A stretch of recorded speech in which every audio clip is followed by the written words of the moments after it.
तो hello friends, आपका स्वागत है हमारे YouTube channel railway 24/7 math study पर। फ्रेंड्स, आज हम क्लास 10th का वीडियो लेकर आए हैं, ठीक है, जिसमें हम सामाजिक विज्ञान पढ़ने वाले हैं। ठीक है, क्लास 10th का सामाजिक विज्ञान पढ़ने वाले हैं, यानी सोशल साइंस। ठीक है, सामाजिक विज्ञान में हम पढ़ेंगे भूगोल। क्या पढ़ेंगे? सामाजिक विज्ञान में हम भूगोल पढ़ेंगे। और भूगोल बुक में जो है हम उसका पहला चैप्टर पढ़ेंगे, जिसका नाम है संसाधन एवं विकास। ठीक है, संसाधन एवं विकास।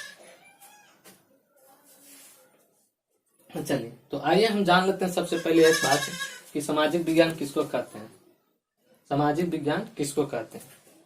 चलिए, तो सामाजिक विज्ञान किसको कहते हैं? तो वैसी विज्ञान जिसमें मानव समाज का अध्ययन किया जाता हो। ठीक है, वैसी विज्ञान जिसमें मानव समाज का अध्ययन किया जाता हो, उसे हम सामाजिक विज्ञान कहते हैं।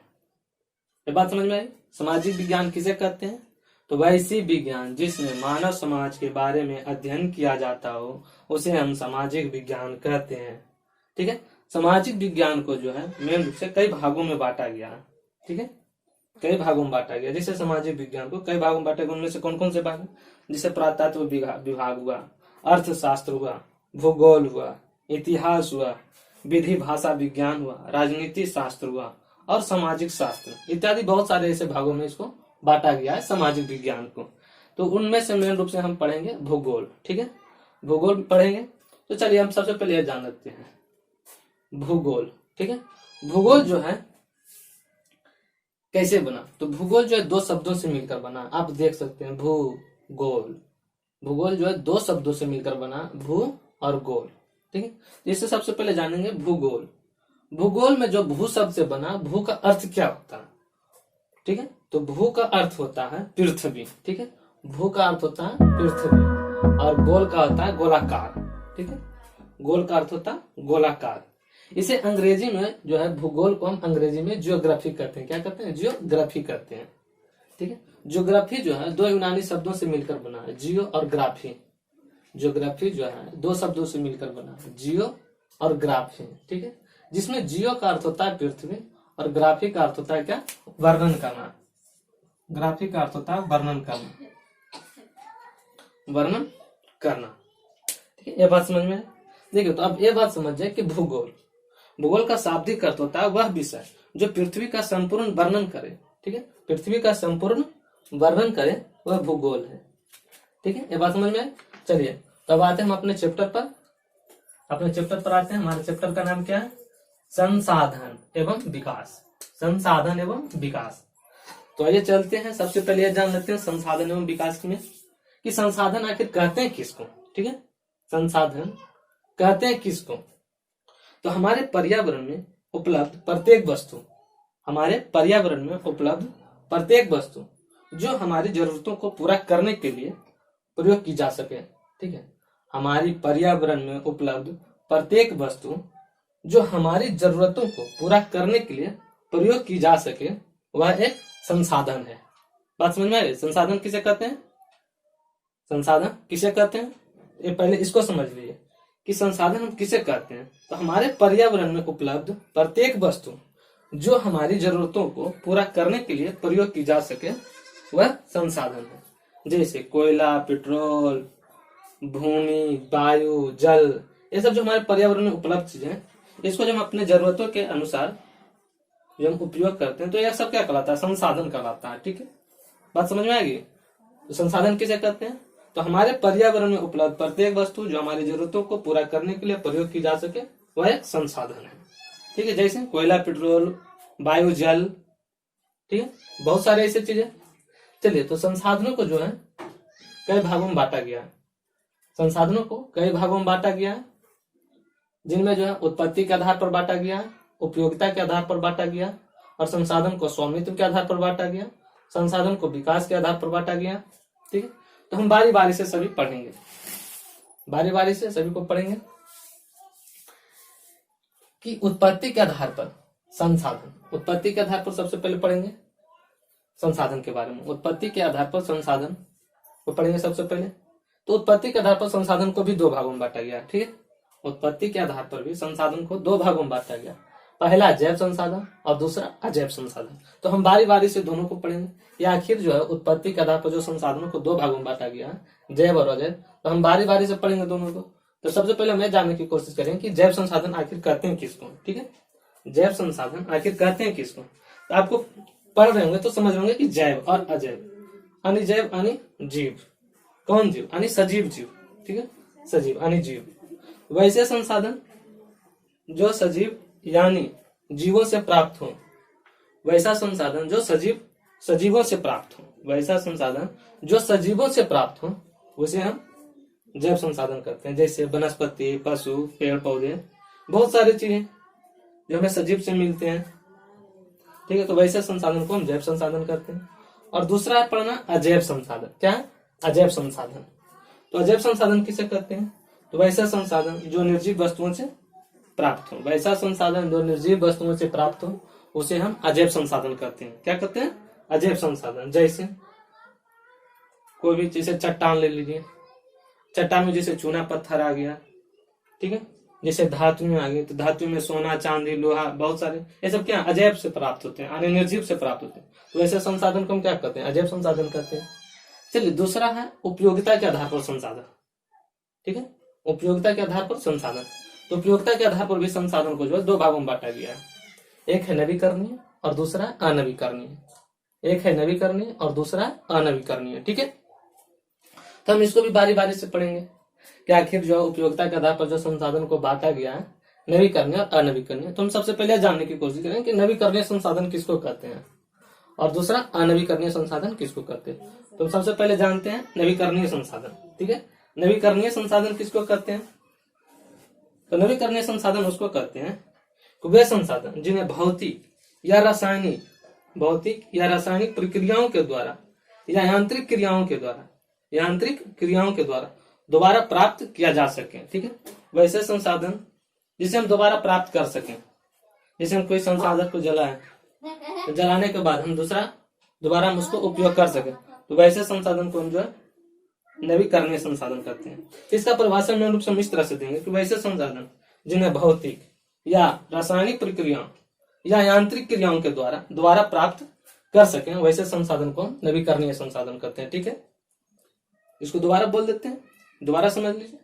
वह संसाधन जिन्हें भौतिक या रासायनिक प्रक्रियाओं के द्वारा या यांत्रिक क्रियाओं के द्वारा दोबारा प्राप्त कर सकें, उसे हम नवीकरणीय संसाधन करते हैं। जैसे सौर ऊर्जा जो है रासायनिक प्रक्रिया के द्वारा इसे हम दोबारा प्राप्त कर सकते हैं। पवन ऊर्जा यांत्रिक क्रियाओं के द्वारा हम दोबारा प्राप्त कर सकते हैं।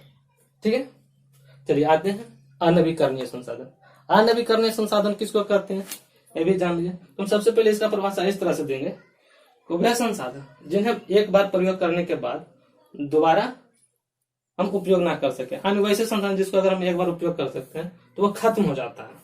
ठीक है, वैसे संसाधन जिन्हें हम एक बार उपयोग करने के बाद वो खत्म यानी समाप्त हो जाए और दोबारा उपयोग में ना आ सके, वैसे संसाधन को हम अनवीकरणीय संसाधन कहते हैं। जैसे इस अनवीकरणीय संसाधन को बनने में जो है ना बहुत लंबा समय लग जाता है। जैसे खनिज तेल, ईंधन, खनिज ईंधन, ठीक है, कोयला, पेट्रोल, ये सब क्या है? ये सब अनवीकरणीय संसाधन है। कौन कौन? कोयला, पेट्रोल, खनिज तेल, ये सब क्या अनवीकरणीय संसाधन के स्रोत में आते हैं। इनको जो अगर एक बार हम जला दिए तो दोबारा हम उपयोग में नहीं ला सकते हैं। ठीक है, तो ऐसे संसाधन को जो हम अनवीकरणीय संसाधन कहते हैं। चलिए आगे पढ़ना है संसाधनों के वर्गीकरण में स्वामित्व के आधार पर। ठीक है, स्वामित्व के आधार पर संसाधनों का जो वर्गीकरण किया गया है वो भी 4 भागों में बांटा गया है। ठीक है, स्वामित्व के आधार पर संसाधनों को जो है 4 भागों में बांटा गया है। पहला व्यक्तिगत संसाधन, दूसरा सामुदायिक संसाधन और तीसरा राष्ट्रीय संसाधन और चौथा अंतरराष्ट्रीय संसाधन। ठीक है, तो ये सबसे पहले हम जान लेंगे बारी बारी से। पहले हम जानते हैं व्यक्तिगत संसाधन। व्यक्तिगत संसाधन किसको कहते हैं? अगर हम आपसे पूछेंगे व्यक्तिगत संसाधन किसको कहते हैं, तो वैसा संसाधन जो किसी एक निजी व्यक्ति को, ठीक, वैसा संसाधन जो किसी एक निजी व्यक्ति को, तो वैसे संसाधन को हम व्यक्तिगत संसाधन कहते हैं। कोई भी वस्तु ले लीजिए, जैसे किसी भूमि का खंड ले लीजिए, जैसे किसान लोगों के पास खेत रहता है, वो क्या उस किसान का क्या है, निजी संपत्ति है। ठीक है, और निजी संपत्ति है, वह सरकार को उस भूमि के बदले सरकार को टैक्स देता है, यानी कर देता है, जिसको हम कहते हैं ना कि रसीद कटाना, तो रसीद कटा तो क्या पैसा लगता है ना उसमें, क्या कर के रूप में उसको सरकार को देते हैं।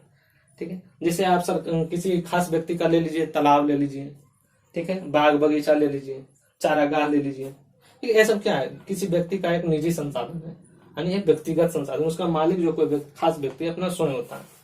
ठीक है, तो इसको यानी व्यक्तिगत संसाधन किसको कहते हैं, तो वैसा संसाधन जो किसी किसी निजी व्यक्ति को, ठीक है, एक किसी निजी व्यक्ति को या निजी व्यक्तियों के स्वामित्व होते हैं। ठीक है,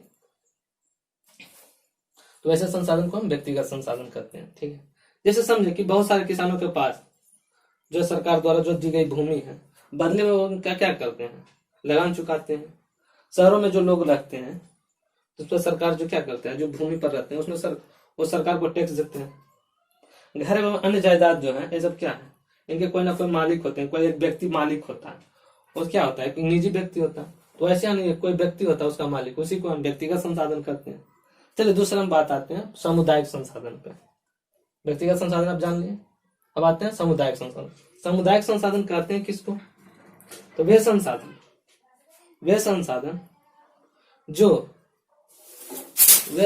जो समाज के सभी लोगों को उस पर हक हो। ठीक है, इसको इस तरह से हम बोल सकते हैं कि वैसा संसाधन जिस पर समाज के सभी लोगों का अधिकार हो, वैसा संसाधन जिस पर समाज का सभी लोगों का अधिकार हो, वैसे संसाधन को हम सामुदायिक संसाधन बोलते हैं। ठीक है,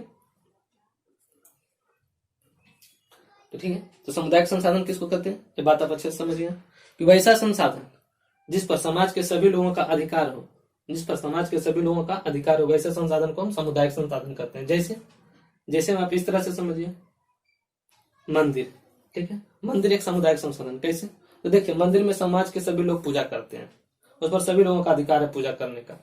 दूसरा अगर आप लेते हैं तो दूसरा में आपको क्या बताएं, दूसरा में हम आपको बताते हैं शमशान भूमि। शमशान भूमि जो है समाज के सभी लोगों को वहां स्थान दिया जाता है। व्यक्ति अगर कोई मृत्यु को प्राप्त करते हैं तो वहां जाकर सभी अपना दाह संस्कार करते हैं। ठीक है, तालाब जो भी क्या है, एक सामाजिक संसाधन है। ठीक है, यानी एक सामुदायिक संसाधन है। तालाब में जो सभी लोग उस पर जाकर उसका जल का उपयोग कर सकते हैं अपना कृषि के लिए। ठीक है, तो इस तरह से यानी जो जिस पर समाज का सभी लोगों का अधिकार हो, वैसे संसाधन को हम सामुदायिक संसाधन कहते हैं। चलिए हम आते हैं आगे राष्ट्रीय संसाधन। राष्ट्रीय संसाधन हम किसे कहते हैं, राष्ट्रीय संसाधन हम किसे कहते हैं, सबसे पहले बात सुनिए, राष्ट्रीय संसाधन हम किसे कहते हैं,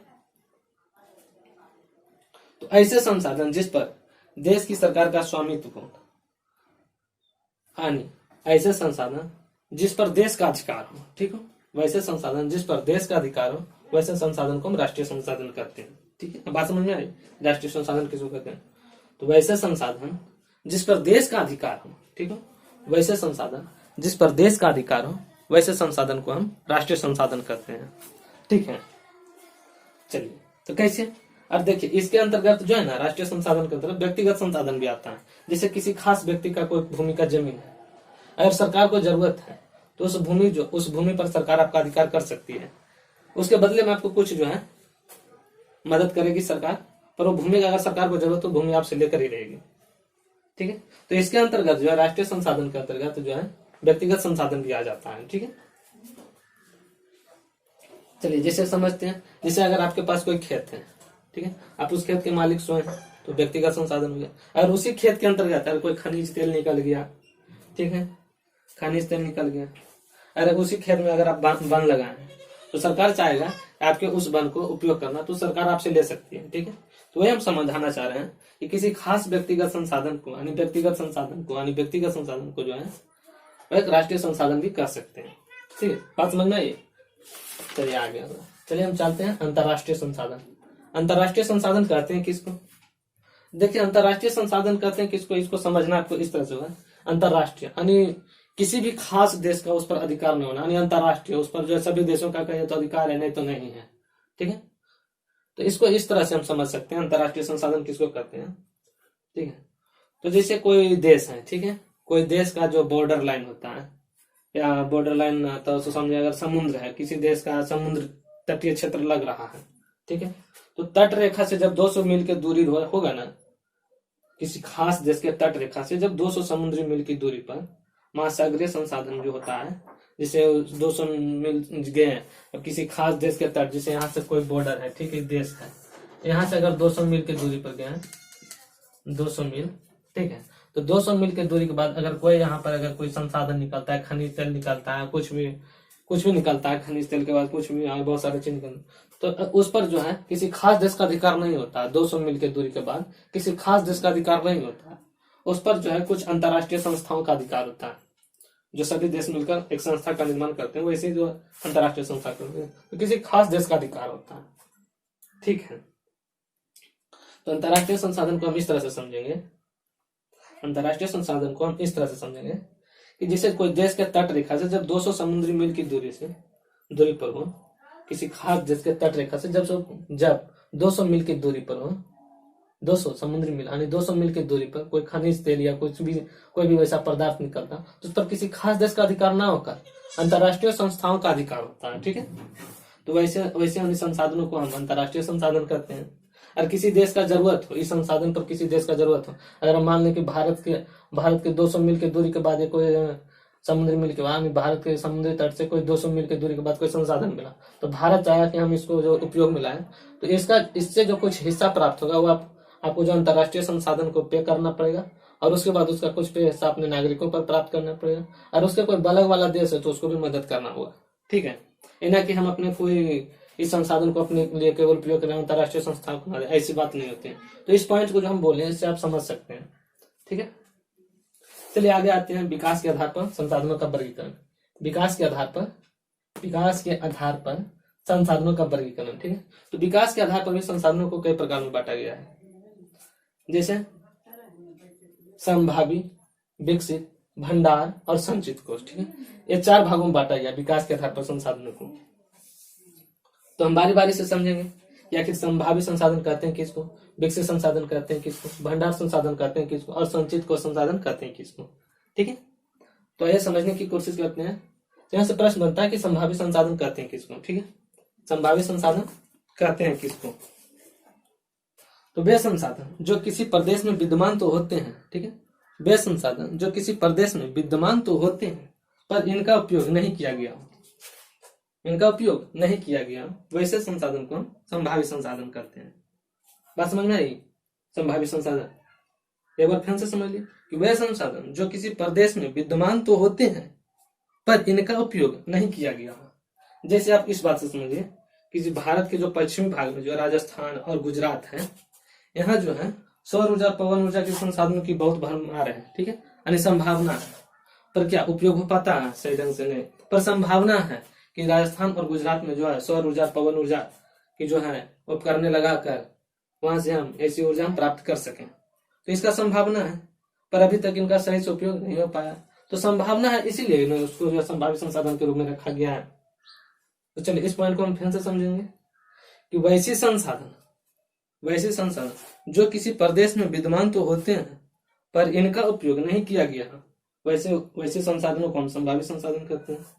दोबारा से सुन लीजिए, जैसे भारत के पश्चिमी भाग में जो राजस्थान और गुजरात है, वहां सौर ऊर्जा, पवन ऊर्जा के संसाधनों की संभावना है, बहुत सारी संभावना है, पर उनका सही से उपयोग नहीं हुआ है। इस कारण जो उन्हें जो है संभावित संसाधन कहते हैं। संभावित संसाधन को श्रेणी में रख सकते हैं सौर ऊर्जा, पवन ऊर्जा को। जब गुजरात में विकसित होगा तो उसको हम विकसित संसाधन में रख देंगे। तो चलिए आगे पॉइंट पढ़ना है दूसरा कि विकसित संसाधन आखिर कहते हैं किसको। विकसित संसाधन कहते हैं किसको? तो वे संसाधन जिनका सर्वेक्षण किया जा चुका, यानी वैसे संसाधन जिनका हम सर्वेक्षण कर चुके हैं, यानी पता लगा चुके हैं कि जैसे वो जो संसाधन है वो कितना मात्रा में है, कितना नहीं है, ठीक है। तो वैसे संसाधन जिनका सर्वेक्षण किया जा चुका, पता लगाया जा चुका है, उनका भंडार कितना है, ठीक है। तो वैसे संसाधन को हम विकसित संसाधन कहते हैं, ठीक है। तो एक बार हम और बोल देते हैं कि विकसित संसाधन आखिर कहते हैं किसको। तो वे संसाधन जिनका सर्वेक्षण किया जा चुका है और उनके उपयोग की मात्रा निर्धारित की जा चुकी है, वैसे संसाधन को हम जो है विकसित संसाधन कहते हैं, ठीक है। जैसे पेट्रोल, कोयला, बहुत सारे ऐसे और है खनिज संसाधन जिनका पता लगाया जा चुका कि इतनी मात्रा में जो है खनिज है, ठीक है। तो वही कह रहा है कि वे संसाधन जिनका सर्वेक्षण किया जा चुका, यानी पता लगाया जा चुका कि इसकी भंडारण कितनी है, ठीक है। इसके उपयोग की मात्रा भी निर्धारित किया जा चुका है। तो ऐसे संसाधन को जो है हम विकसित संसाधन कहेंगे। ठीक है, तीसरा पॉइंट आता है भंडार। देखिए अब भंडार संसाधन क्या है ये जान लीजिए। तो भंडार संसाधन क्या है? तो पर्यावरण में उपलब्ध वे पदार्थ, ठीक है, पर्यावरण में उपलब्ध वे पदार्थ जो मानव की आवश्यकताओं की पूर्ति कर सकते हैं, मानव की आवश्यकताओं की पूर्ति कर सकते हैं, लेकिन प्रौद्योगिकी के अभाव यानी टेक्नोलॉजी के अभाव में, टेक्नोलॉजी के अभाव में जो है अभाव में वो क्या है, उपयोग से दूर है, यानी पहुंच से बाहर, उपयोग से दूर है। ठीक है, तो वैसे संसाधन जो पर्यावरण में उपलब्ध तो हैं पर टेक्नोलॉजी के अभाव के कारण वो उपयोग में नहीं आ सके, वैसे संसाधन को हम भंडार संसाधन कहते हैं। जैसे इसमें क्या भंडार संसाधन में क्या उदाहरण देंगे? तो भंडार संसाधन में इसको तो एक तरह से बोल सकते हैं कि जैसे जल, लोग जो है क्या जैसे पेट्रोल से डीजल से गाड़ी चला लेते हैं या बहुत सारे काम कर लेते हैं उसको जलाकर, तो क्या जल से काम नहीं हो सकता? हाँ हो सकता है, क्यों नहीं। तो यह कह रहा है कि जल को जो है एक भंडार संसाधन के क्षेत्र में रखा गया, उसको श्रेणी में रखा गया जल को। कैसे? तो देखिए जल को जो रासायनिक नाम इसका जल का क्या होता है? H2O। जल का रासायनिक सूत्र क्या होता है? H2O। H2O से समझ रहे होंगे हाइड्रोजन और ऑक्सीजन, हाइड्रोजन और ऑक्सीजन। अब यहाँ से आप समझ रहे हैं कि जल जो है दो ज्वलनशील तत्वों से यानी गैसों से मिलकर बना है। ठीक है, जैसे जब जल को जब तोड़ते हैं H2O में, तो यह जो है क्या होता है? ऊर्जा देता है। कौन देता है ऊर्जा? हाइड्रोजन देता है। हाइड्रोजन जो है ऊर्जा देता है। ठीक है, और ऑक्सीजन जो है फिर क्या करता है? ऑक्सीजन आदमी जो अपना सांस लेने में उपयोग कर सकता है, करता भी है, कर सकता है क्या? करता भी। इसलिए जो है ना जल को जो है भंडार की श्रेणी में रखा गया है। पर अभी जो है जल को वैसी टेक्निक नहीं आई है कि जो H2 जो हाइड्रोजन और ऑक्सीजन को तोड़ दे। आई है, टेक्नोलॉजी आई है, पर वो भी बहुत महंगी टेक्नोलॉजी है, इसलिए जो आम पब्लिकों के लिए वो अभी उपयोग में नहीं आ सका है कि जल से हम बहुत सारे कार्य कर सकते हैं। तो ठीक है, आप समझ में आ गया कि भंडारण संसाधन में इसका क्या उदाहरण दे सकते हो? तो सबसे पहली बात तो हम जल दे सकते हैं। ठीक है, चलिए आइए दूसरा आते हैं चौथा पॉइंट, संचित कोश संसाधन। संचित कोश संसाधन किसको करते हैं? तो ये बात ये भी समझे, संचित कोश ये भी जो है ना एक भंडार संसाधन का ही हिस्सा है। ठीक है, संचित कोश संसाधन जो है भंडार संसाधन का ही हिस्सा है। ठीक है, इसको भी जो है ना तकनीक का उपयोग करके हम प्रयोग में ला सकते हैं। संचित कोश संसाधन को जो हम तकनीक का प्रयोग करके हम उपयोग में ला सकते हैं, परंतु इनका उपयोग अभी तक शुरू नहीं हुआ है। इनका उपयोग जो भी है अभी तक बहुत बड़े पैमाने पर शुरू नहीं हुआ। संचित कोश संसाधन का जो है अभी भी बहुत बड़े पैमाने पर इनका उपयोग में नहीं आ सका, क्योंकि टेक्नोलॉजी अभी उतनी विकसित नहीं कर पाई है। ठीक है, तो टेक्नोलॉजी धीरे धीरे विकसित करेगी, सस्ता होगी, तो इनका भी उपयोग कर सकते हैं। तो जिसे इनका उपयोग हम किस रूप में करेंगे? संचित कोश संसाधन का हम उपयोग कैसे कर सकते हैं? तो हम आपको पहले भी बताएं कि संचित कोश संसाधन जो है एक भंडार संसाधन का हिस्सा है। जैसे नदी का जल जो है भविष्य में, नदी का जल जो है भविष्य में क्या कर सकते हैं? जल विद्युत के रूप में उपयोग कर सकते हैं। अभी भी कहीं भी जो हाइड्रो पावर यानी जल विद्युत उपकरण लगाकर ऊर्जा का उत्पादन किया जा रहा है, पर बहुत बड़े पैमाने पर नहीं किया जा रहा है। ठीक है, बहुत बड़े पैमाने पर नहीं किया। तो टेक्नोलॉजी जैसे अधिक विकसित करेगी तो बहुत बड़े पैमाने पर, तो उसको जो क्या किया, इसको जो है जल को यानी नदियों के जल को जो है संचित ऊर्जा संसाधन के रूप में रखा गया। ठीक है, नदियों के जल को यानी नदियों के जल को संचित ऊर्जा संसाधन की श्रेणी में रखा गया। ठीक है, तो देखिए यहाँ के बाद हम आगे पढ़ेंगे संसाधनों का विकास। ठीक है, संसाधनों का विकास तो ये पार्ट 2 में हम पढ़ेंगे। थैंक यू फ्रेंड्स, हमारा वीडियो देखने के लिए धन्यवाद। अगर हमारा वीडियो अगर आपको अच्छा लगा तो हमारे चैनल को सब्सक्राइब करना नहीं भूलिएगा।